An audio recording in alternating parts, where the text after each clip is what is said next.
પછી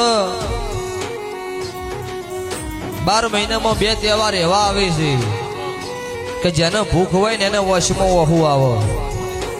રક્ષાબંધન નો દાડો આવો એટલો બુન ભાઈના ઘેર રાખડી બાંધવા જાય. એ જેનો બુન નો હોય એ ભાઈને વશમાં વહુ આવે. અને જે બુન નો ભાઈ નો હોય એ બુન નો વશમાં આવે.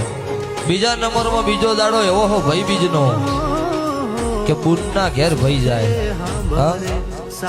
આ વેળા મારી બોલો છો પળ બોલો છો હું કળજુગમાં કાળું હીરાની મેલડી અત્યારે એવું બોલું છું કે 2024, 25, 26 ની સાલ એવી છે કે તારા છોડીઓ પાસે છોકરાને રાખડી ના બંધાવું મારું વહા ડબાળાની મેલડીનો વેણ છે. તારે શું કહું છું સાહેબ કોઈ દાડો વશમાંથી ખોટું વહુ નહીં પડવા જેવું.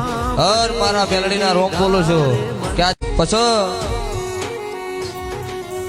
12 મહિનામાં 2 તહેવાર એવા આવે છે કે જેને ભૂખ હોય ને એને વશમાં વહુ આવે.